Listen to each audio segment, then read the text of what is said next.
So guys, samahan nyo ako ngayon. Punta tayo sa sa hypermarket. Wala mag-isa ngayon kasi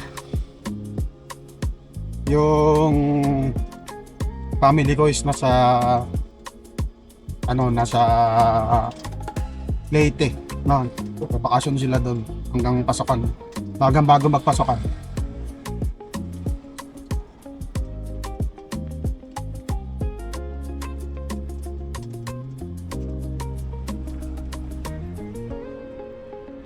Yan guys, kung papansinin nyo, umiyaya ako at sobrang init. Kita nyo likod ko, sobrang overexposed. Ang init. Wala nang stock. Kailangan talaga. Mag-isa lang ako, wala akong kasamang mag-grocery. Dalasan kasi misis kong namimili. Minsan kasama ako pero mostly talaga miss ko yung namimili ng stock sa bahay. Ano muna ngayon? Sarili sikat.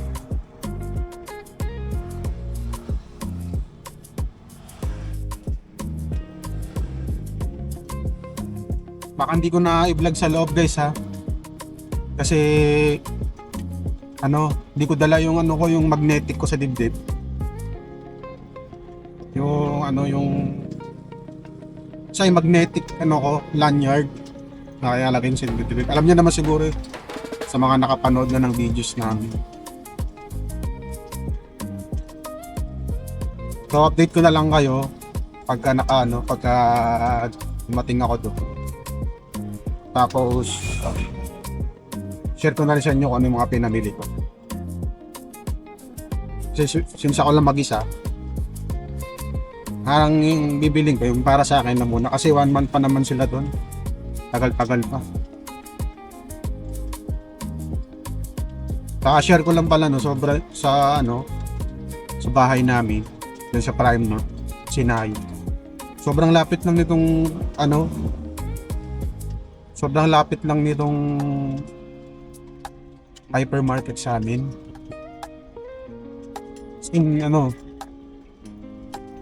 Drive ko lang e-bike. Pag yan talaga bumili kami nito. Patapos na yung bahay ko rito sa kapatid.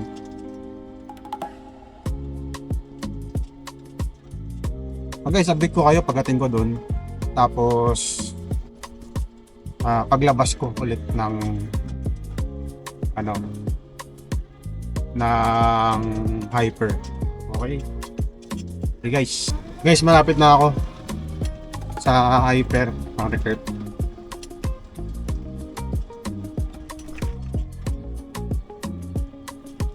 Sobrang lapit lang guys. Tuloy-tuloy biyahe mo 5 minutes more or less. 5 to 10 minutes hanggang dito kanina.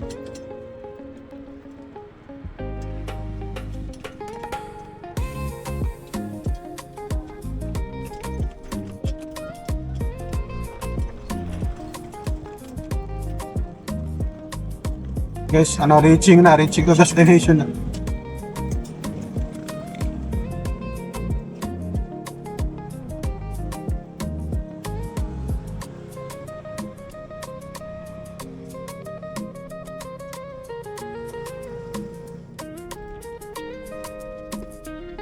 Guys, dito na ako. Wala linda. Bakit? Saan nila? 2,000 years later. Tapos na ako mag-grocery guys. Pabalik na ng bahay. Konti lang naman pinamili ko.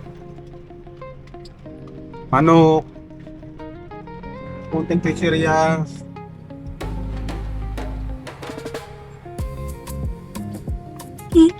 Ito.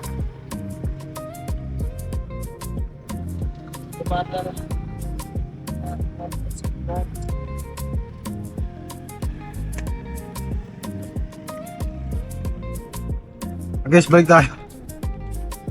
Dinantala ako doon kasi nailang ako sa malaking sa ban. Palang, ito ko na lang lagay ito. Mahulog yung ano ko. Mahulog yung pinamili ko. Hindi ko.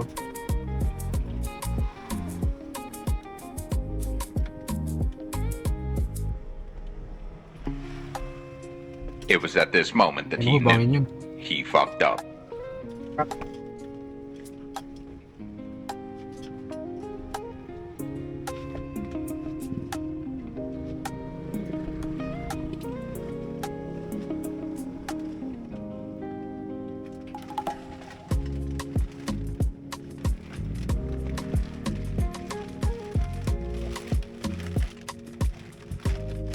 Napagbala na.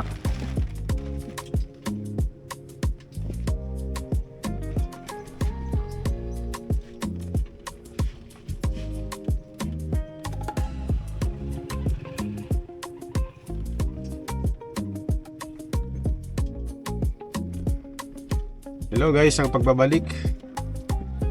Tapos na ako mag-grocery, pauwi na ako guys.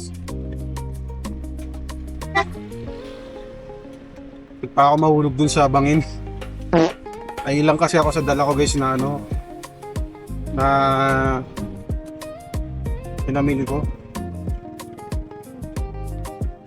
Pinamili ko guys, ano lang naman yung stock ko sa bahay, tinapay, manok, mantika, 2 pirasong chichirya, lemon. Kasi yung lemon guys, ginagawa ko siyang ano, sinasama ko sa cucumber para inumin ko siya tingtanghal. Once a day, umiinom ako ng gano'n.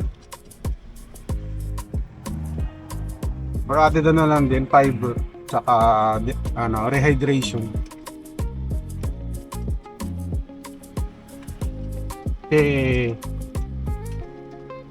Nagda-diet ako guys eh. Hindi naman intensive diet na nag-skip ng meal, ano. Nagbawas lang talaga ako ng kanin. Pero same pa rin kinakain ko. Parang hindi din ako naka-calorie deficit kasi yung dami ng kanin ko before. Hindi pa rin. Binawasan ko na siya ng ano, kumaga. Sa gabi, hindi na ako nagkakanin.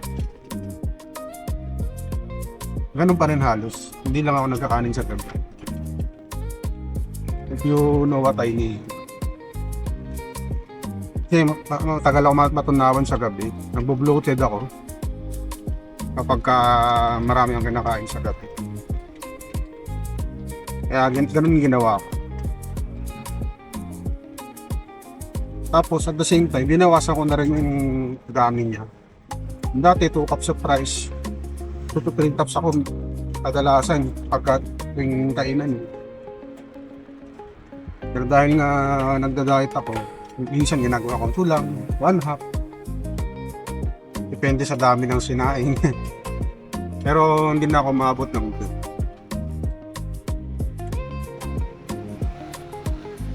Allergic na ako sa kanin.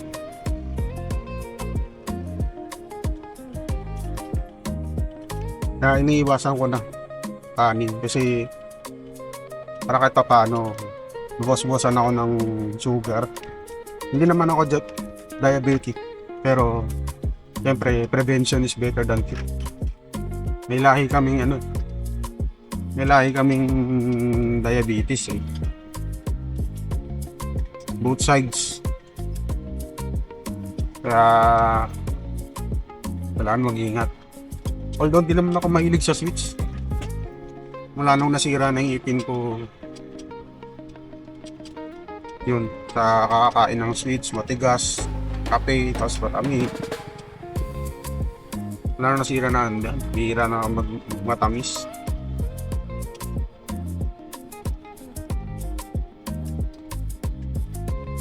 Kaya parang din na rin siya inahat ng katawan ko. Masarap pa din kumain ng may matamis, syempre, once in a while. Pero hindi na ako nag-crave ba matamis.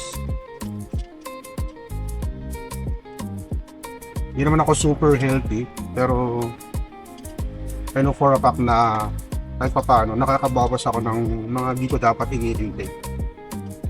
Konti lang. Kumbaga dati, sabihin natin 100%, nabawasan ako ng 10-20% sa pag-take nun, no, di ba? Malaking bagay na yun.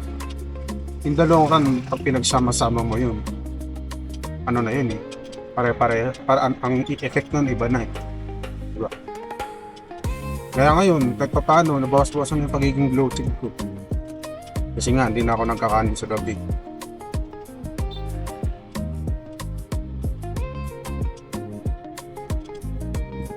Tapos,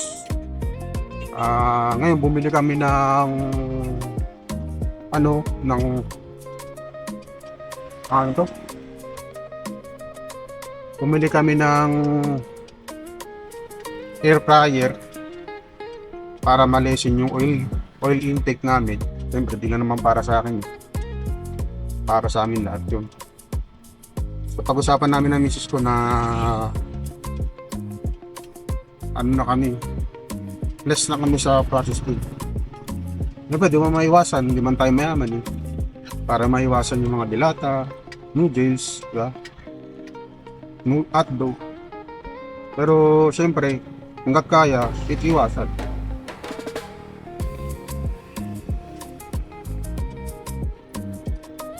Siyempre, di ba?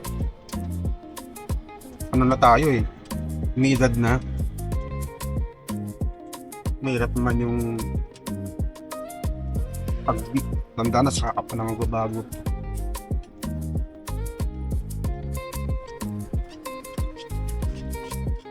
Biglang dumilim guys, oh. Kita nyo ba?